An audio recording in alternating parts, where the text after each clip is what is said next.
Hello students, today we are going to discuss moment of force और torque. ये moment of force या torque क्या होता है इसको हम देखेंगे। जैसे हम एज्यूम कर रहे हैं कि ये कोई रॉड है और ये इस पॉइंट के अबाउट रोटेट कर सकता है।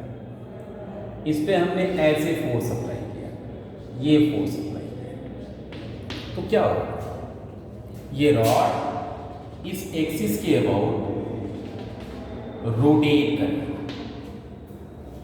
यानी इस फोर्स ने एक रोटेशनल इफेक्ट क्रिएट किया। इसी रोटेशनल इफेक्ट ऑफ फोर्स को हम टार्क कहते हैं। मीन्स द रोटेशनल और turning effect of force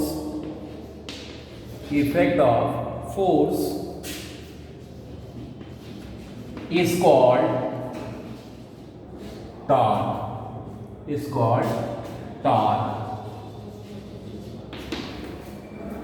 The rotational effect or turning effect of force is called torque.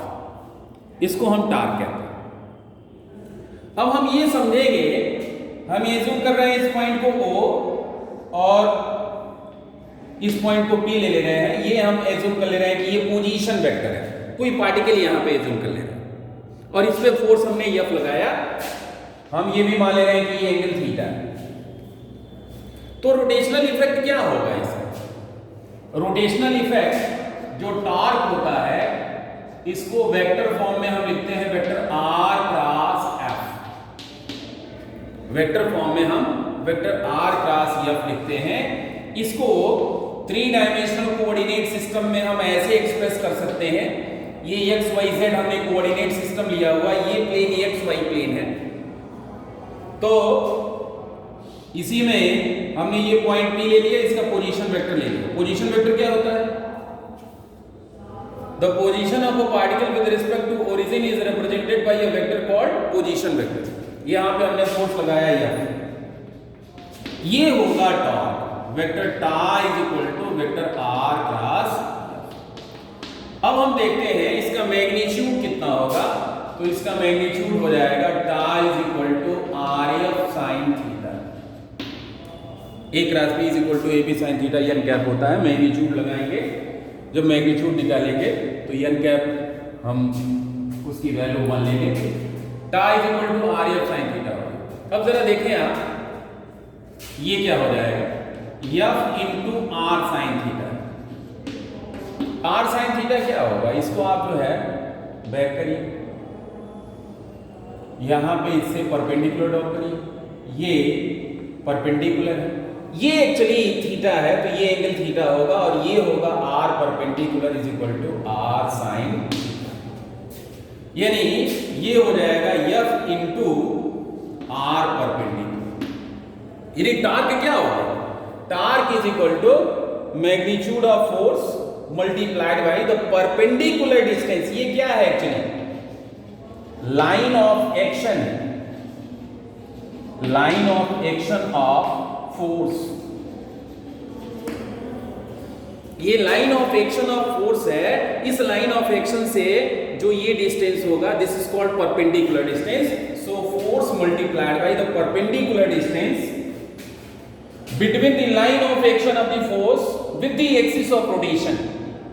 ये एक्सिस ऑफ रोटेशन से परपेंडिकुलर डिस्टेंस है, यानी टार्क का ये मैग्नीट्यूड हो जाएगा torque is equal to force multiplied by the perpendicular distance between the line of action of force and the axis of rotation. तो ये हम लोगों ने समझ लिया। अब एक चीज समझ लीजिए, अगर टार्क उस बॉडी को एंटी क्लॉकवाइज सेंस में रोटेट कर रहा है तो उस केस में, यानी काउंटर क्लॉकवाइज जो है अगर रोटेशन हो रहा है तो उस केस में हम टार्क को पॉजिटिव लेंगे, ये साइन कन्वेंशन। लेकिन वही टर्निंग जो है क्लॉकवाइज है तो उस केस में ये टॉर्क या मोमेंट ऑफ फोर्स जो होगा इसको हम लोग नेगेटिव लिखेंगे। इसके जो कार्टेशियन कोऑर्डिनेट्स हैं वो हम लोग cross product of two vector से फाइंड कर सकते हैं। जैसे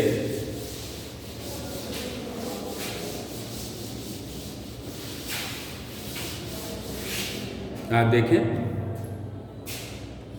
vector tau is equal to vector R cross F लिखा गया है, तो इसको आप क्या लिख सकते हो, Y cap x plus A cap Y plus K cap Z cross I cap F x plus J cap F Y plus K cap F Z,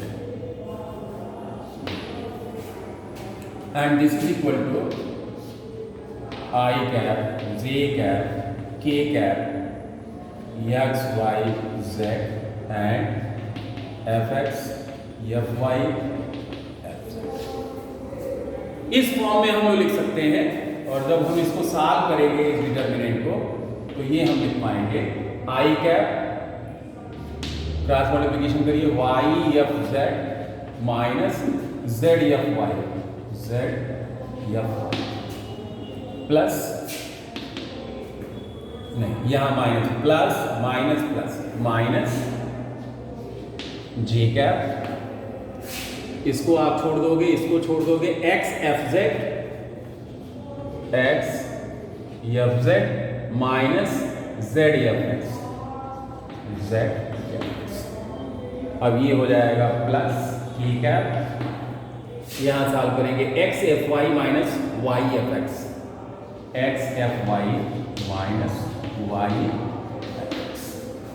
actual में इस टार को भी हम लिख सकते हैं I cap tau X plus J cap tau Y plus K cap tau Z. Easily हम लोग कंपेयर कर सकते हैं टा एक्स की वैल्यू, टा वाई की वैल्यू, टा जेड की वैल्यू आप जो फाइंड कर सकते हो। Tau X is equal to Y F Z minus ZFY. What is the value of ta y? Ta y is equal to minus multi कर दोगे तो इसको जो है ये हो जाएगा ZFX minus X FZ. And what about ta z? Ta z is equal to XFY minus YFX. तो इस तरह से हम इसको फाइंड कर सकते हैं। टर्निंग इफेक्ट और the rotational effect of force is called torque. जैसे अगर हम किसी डोर को ओपन करते हैं तो जो फोर्स है वो हम एज पे अप्लाई करते हैं, जो एक्सिस ऑफ रोटेशन है उससे मैक्सिमम डिस्टेंस पे अप्लाई करते हैं ताकि परपेंडिकुलर डिस्टेंस जो है मैक्सिमम हो और उसका फोर्स का जो टर्निंग इफेक्ट है, रोटेशनल इफेक्ट है, वो बड़ा से बड़ा। Now come to moment of inertia. Moment of inertia, what is moment of inertia? Moment of inertia को एक्सप्लेन करने के लिए सबसे पहले हम लोग इनर्शिया एक्सप्लेन करते हैं। इनर्शिया बताया गया आपको, if a body is in state of rest और it is in state of uniform motion, then it will remain in the same state until and unless an external force is applied on it to change its state.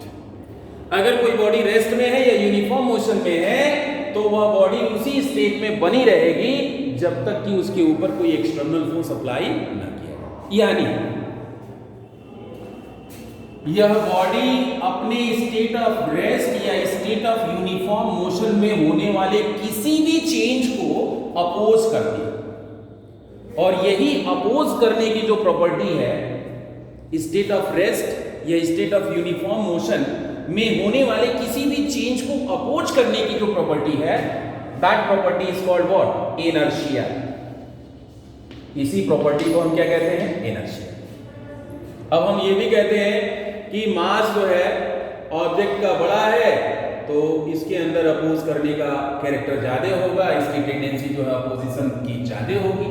यानी अगर ये rest में है, इसको motion में लाना है तो इस पे बड़ा फोर्स अप्लाई करना पड़ेगा इसके रेस्पेक्ट में। यानी mass is the measure of what? Inertia.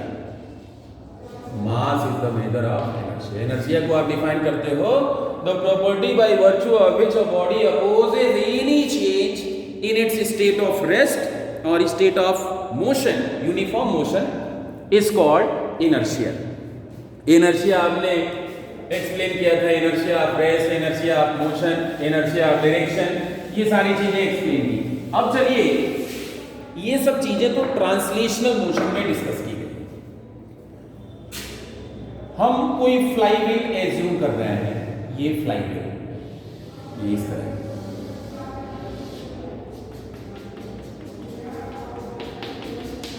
हम ये मान रहे हैं कि ये इस एक्सिस के अबाउट रोटेट करने की टेंडेंसी है, रोटेट कर सकते हैं, इस एक्सिस के अबाउट रोटेट कर सकते हैं। तो इसको रोटेट करने के लिए हमें टॉर्क अप्लाई करना पड़ेगा, या एक बार ये रोटेशन शुरू हो गया तो उसको रोकने के लिए भी आपको टॉर्क अप्लाई करना पड़ेगा। ये क्या है? इसका मतलब ये है कि अगर ये रोटेशनल स्टेट ऑफ रेस्ट है या स्टेट ऑफ यूनिफॉर्म रोटेशन है तो दोनों में होने वाले किसी भी चेंज का ये अपोज करता है। इसी अपोजिशन प्रॉपर्टी को हम मोमेंट ऑफ इनर्शिया कहते हैं। यानी कोई भी बॉडी अपने स्टेट ऑफ रोटेशन में होने वाले किसी भी चेंज को अपोज करने की एक प्रॉपर्टी रखती है, और उसी अपोज करने की जो प्रॉपर्टी होती है that is called moment of inertia. उसी को हम मोमेंट ऑफ इनर्शिया कहते हैं। यानी आप कह सकते हो the property by virtue of which the property by virtue of which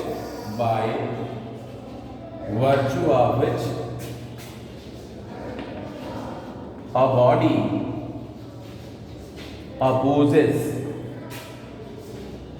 body opposes any change in its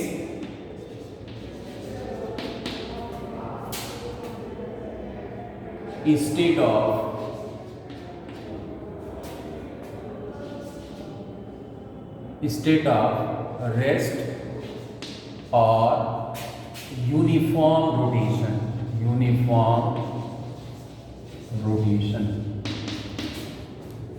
is called moment of inertia of the body about that axis,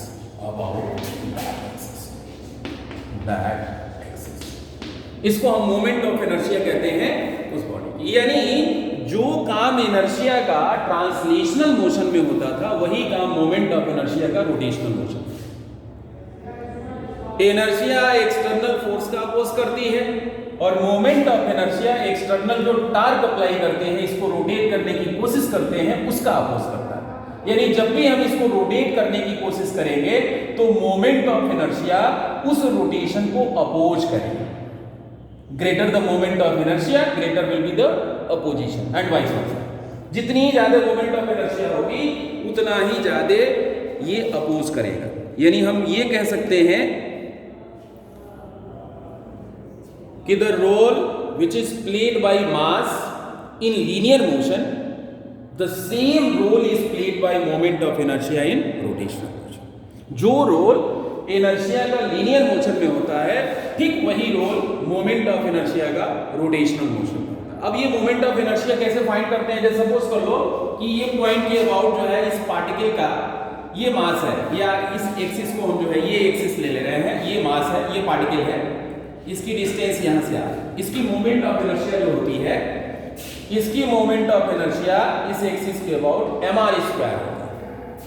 moment of inertia of this particle about this axis is equal to product of mass and square of distance of this particle from the axis of rotation। ये ऐसे होता है। लेकिन ये तो single particle का।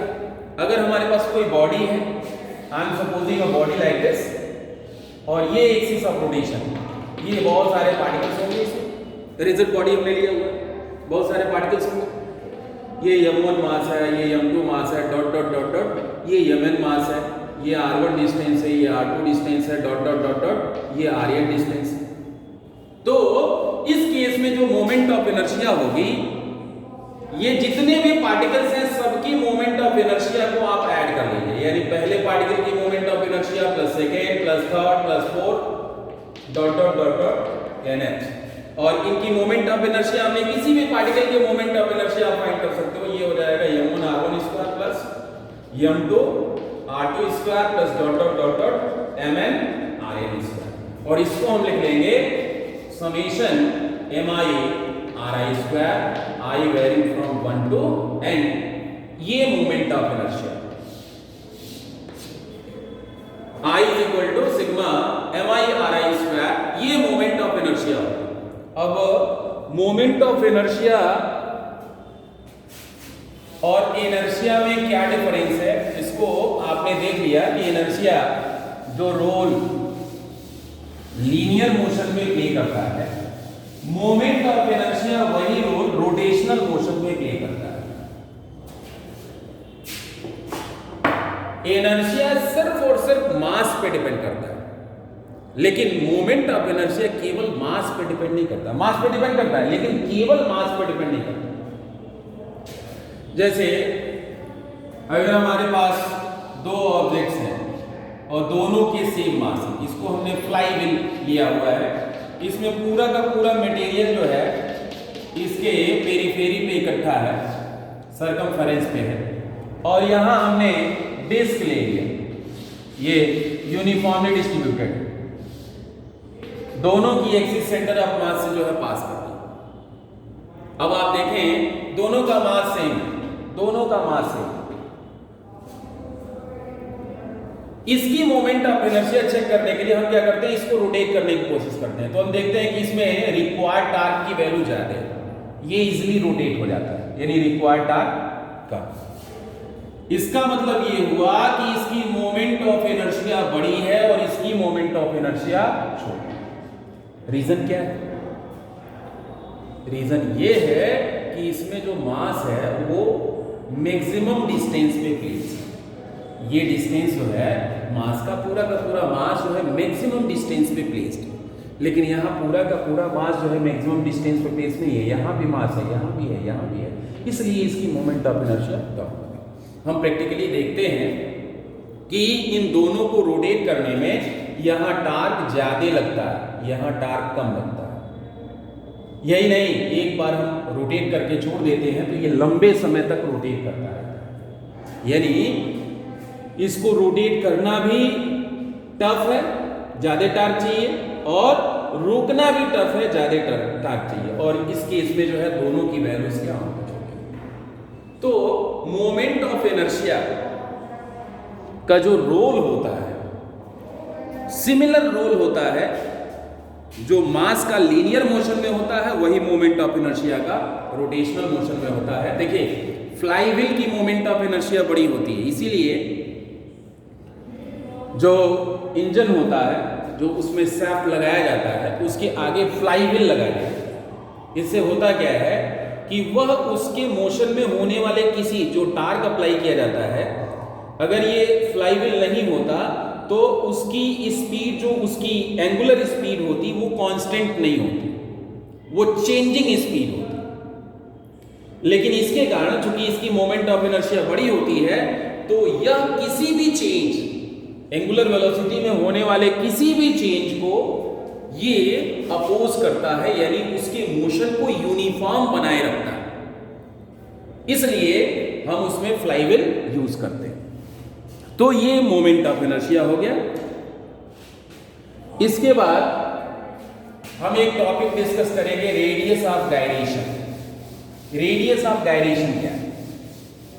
जैसे अभी हमने मोमेंट ऑफ इनर्शिया डिस्कस किया किसी बॉडी का, मोमेंट ऑफ इनर्शिया हमने डिस्कस किया कि इसका मोमेंट ऑफ इनर्शिया इस एक्सिस के about I is equal to summation mi ri square, I varying from 1 to n।